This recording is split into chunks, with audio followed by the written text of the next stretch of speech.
Unhook these chains and the hoses. You can see here, trying to get the cylinder out, I got it up high enough. And I put a bar across here, ratchet strapped it to the cap for the cylinder, and then there's a set screw in that cylinder I found I took out. Now hopefully, if that'll hold up there, we can let it back down to right here. It'll come out of the cap, and then we can worry about getting the bottom undone. I don't know, it's the first time I've ever done one. It's a little bit of trial and error. First time I removed a fork truck cylinder, but just like any other cylinder. Let's see what happens when I let it down. Alright. The bottom's just sitting in a tray. Ain't nothing connecting the bottom. On the top there's a set screw right there and a pressed in thing I'm beating out. It's coming out. Aha, it came out of there. Just pressed up in a hole right there. Coming down slowly but surely. Boy, be careful getting your fingers in there. Alright, she's loose. Now I gotta try to get these big bolts out. Alright, you see I got her collapsed. All but one chain off. Took the hoses off, and man, I was surprised how much fluid was in that cylinder. When you compress it down, man, about damn 2 gallons come out of that thing. Make sure you got about 5 gallons of oil dry ready.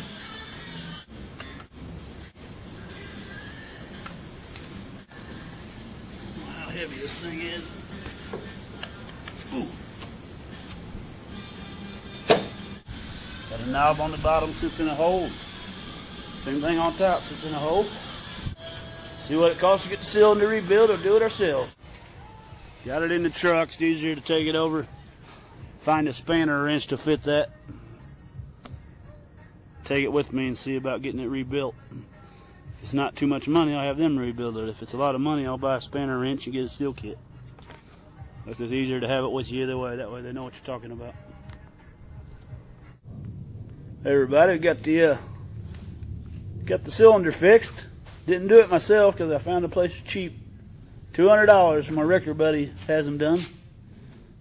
Couldn't beat that. It was going to cost me $125 in parts alone. Stay trace. It's going to cost me $125 to get spanner wrenches and seals anyway. $200, and this way I know it's done right.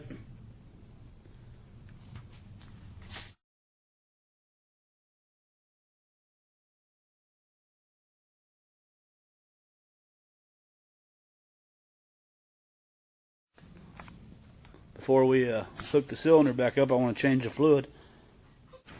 Alright, we got the rebuilt cylinder in there, hooked back up, firing it up.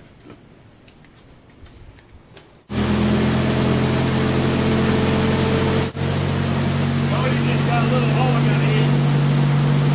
Yeah, you're in it.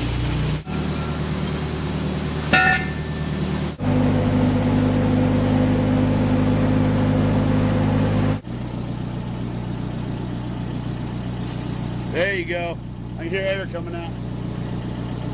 See that bleeder hole? Go ahead and work it a couple times.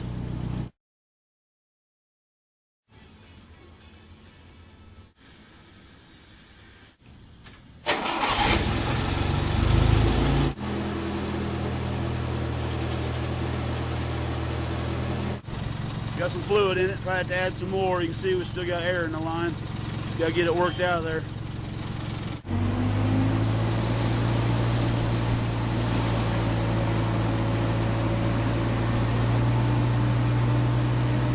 Alright, let's bleed it. Right here's a bleeder screw. Whatever you do, don't take it all the way out.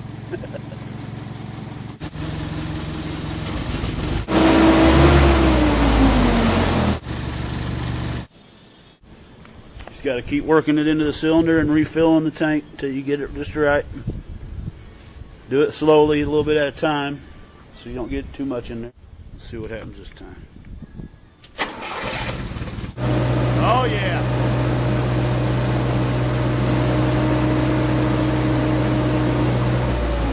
She just reached her limit. There you go. New cylinder. No leaks. What's that lift? About 10 foot?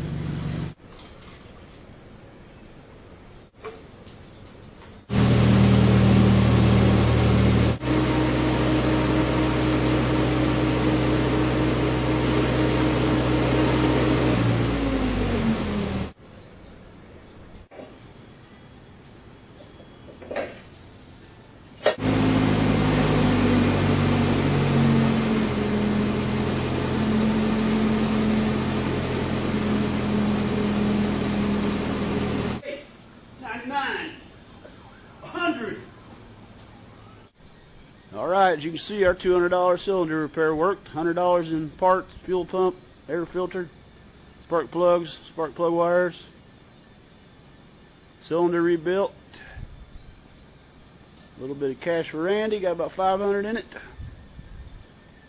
She'll unload 5,000 pounds off a truck and lift it 10 foot high. I don't know how much better deal you can look for than that.